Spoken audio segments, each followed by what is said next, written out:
요즘 많이 나오는 이야기가 있죠. 이재명 후보의 정치개혁, 통합정부가 그것입니다. 가능한 연합 세력들이 역할을 나눠서 일하는 통합정부, 연합정부를 꼭 해야 된다 라고 했죠. 그리고 이는 노무현 전 대통령의 대연정과 비슷하지만 굉장히 다릅니다. 노무현 대통령이 말한 대연정은 정부가 야당에게 위임하고 여당이 참여하는 것이죠. 주체가 야당이에요. 그래서 확실히 설득력은 있지만 지금부터 중요한 말씀을 드릴게요. 기본 맥락은 선거를 중심으로 하는 이야기인데 정치적으로 보면 이는 크나큰 결과를 초래할 수 있다는 것이죠. 정치가 연대한다 라는 것은 굉장히 무서운 생각입니다. 우리나라는 정부가 있고 여당과 야당이 있죠. 이 여당과 야당은 정부가 국민을 위한 정부를 꾸리도록 정부를 견제하는 역할입니다. 여당과 야당이 정부를 견제하는 겁니다.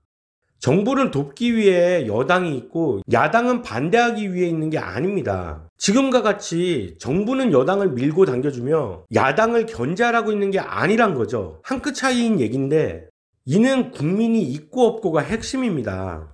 지금은 그들만의 정치인데 형식상 국민의 눈치를 보고 포퓰리즘을 통한 견고한 자기 세력을 만드는 것이죠.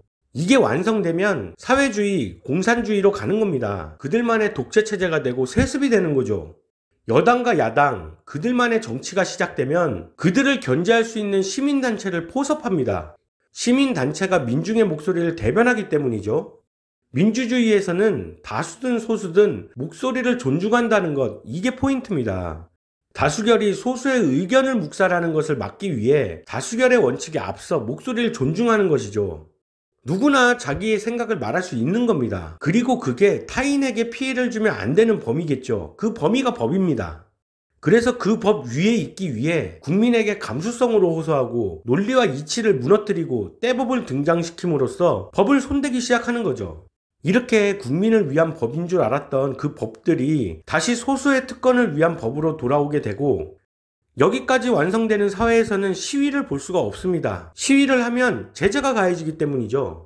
이번 우크라이나 사태가 시작될 때 러시아에서도 많은 시위가 일어났습니다. 그리고 전부 체포되었죠. 외부에서는 러시아 국민이 러시아 정부를 굉장히 좋아한다고 믿고 있고 언론에서도 그렇게 보고하고 있어요. 지지율이라던가 편파 방송을 통해 소수의 의견을 묵살하죠.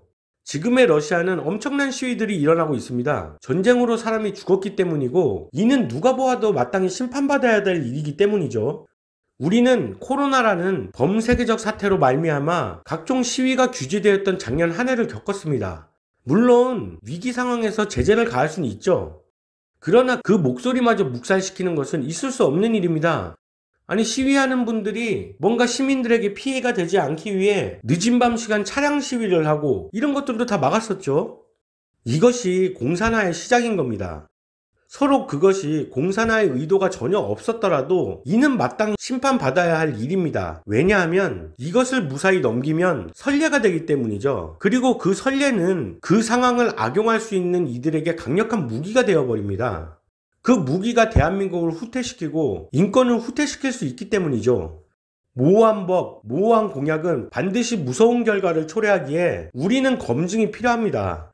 사회적 약자를 위해 세금을 써서 희생을 해서라도 그들을 구제하며 이를 반대하는 세력은 적폐임으로 강력한 법이 필요하다라는 문구는 사회적 약자를 누구를 기준에 둘 것인지 분명히 규명해야 하는 것이고 세금을 어디에, 어떻게, 언제, 얼마큼 쓸 것인지 명확해야 함과 더불어 희생은 헌법에 명시된 바에 위배되지 않는지 혹은 그 위배됨을 없애기 위해 특수한 상황을 법에 만드는 것은 형평성에 과연 맞는지 악용될 우려는 있는지 없는지 판단하고 이에 대해 분명히 공표해야 하는 것입니다. 이런 과정을 거치지 않은 모든 행위는 결국 눈속임에 불과하다는 것이죠. 우파 세력이 잘 뭉치지 않는 가장 큰 이유가 그들 내부의 목소리를 듣지 않을 수 없고 그게 소수의 의견이라도 묵살할 수 없기 때문이죠. 국가는 기업이 아닙니다. 돌아가더라도 바른 길로 가는 것이 가장 빠른 길임을 잊지 말아야겠습니다.